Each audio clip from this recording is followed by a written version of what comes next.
Good morning students.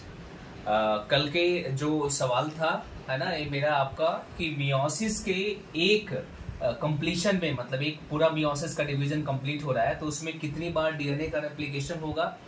तो एक बार DNA का रेप्लिकेशन होगा केवल, है ना, जो कि मियोसिस 1 के पहले होगा, इंटरफेज के एस फेज में होगा। ठीक है, लेकिन 2 बार कैरियोकाइनेसिस यानी कि nuclear division according to NCERT and 2 बार साइटोकाइनेसिस यानी कि साइटोप्लाज्म का डिवीजन होगा। तो ये कल का सवाल है। इस सवाल का भी जवाब पिंटू ने दिया है वंस अगेन और बहुत ही सही जवाब दिया है। तो कल का ये एक सवाल जो है ये आंसर हो गया। अब दूसरा एनसीईआरटी की एक लाइन है ना, पेज नंबर 124 न्यू एनसीईआरटी में कि formation of new cell wall begins with the simple precursor known as cell plate. तो ये सिंपल प्रिकर्सर किसको कह रहा है?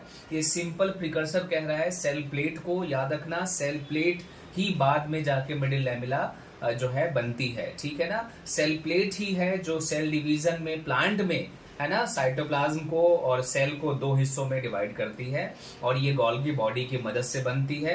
ठीक है, तो ये एक एनसीईआरटी की लाइन हो गई जिसको आपने। और तीसरी सबसे इंपॉर्टेंट सवाल जो है आपका, सबसे इंपॉर्टेंट एनसीईआरटी में एक सवाल है कि माइटोटिक एपरेटस क्या होता है। याद रखना, माइटोटिक एपरेटस क्या होता है। माइटोटिक एपरेटस इसके बारे में पूछा है। तो ये मैं बता दूं, माइटोटिक एपरेटस में 2 एस्टर शामिल होते हैं। क्या शामिल होते हैं? 2 एस्टर। अब एस्टर क्या होते हैं, ठीक है ना, प्लस स्पिंडल फाइबर। तो अब इसको थोड़ा सा समझना है क्योंकि ये कंफ्यूजन है, इसीलिए मुझे बोर्ड का सहारा लेना पड़ा।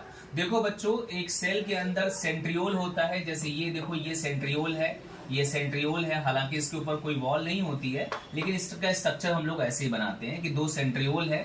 सेंट्रियोल से निकलने वाले जो माइक्रोट्यूब्यूल हैं, जो रेडिएशन की तरह यानी कि सन रेज की तरह दिखाई देते हैं दोनों पोल की ओर, जो किसी क्रोमोसोम से अटैच नहीं होते, इन्हीं को हम एस्टर कहते हैं। क्या कहते हैं? एस्टर।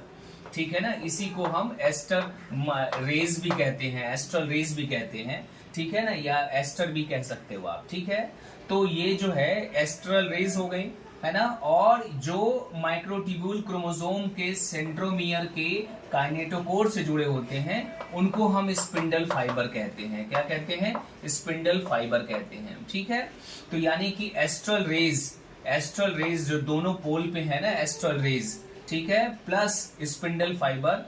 तो 2 एस्टर लिखा रहेगा, 2 एस्टर प्लस स्पिंडल फाइबर मिल करके क्या बनाते हैं? माइटोटिक एपरेटस बनाते हैं। ये याद रखिएगा, बहुत अच्छा सवाल है वो, है ना। अब कल का सवाल जो है आपको, जो होमवर्क में दिया जा रहा है ना, वो ये बताना है कि एनाफेज में जो है, सेल डिवीजन के एनाफेज में कब क्रोमैटिड स्प्लिट होते हैं, कब सेंट्रोमियर स्प्लिट होता है यानी कि दोनों का जो है, और कब जो है क्रोमैटिड सेपरेट होते हैं। इन तीनों का सीक्वेंस क्या है, प्रॉपर सीक्वेंस बताना है। इसी के साथ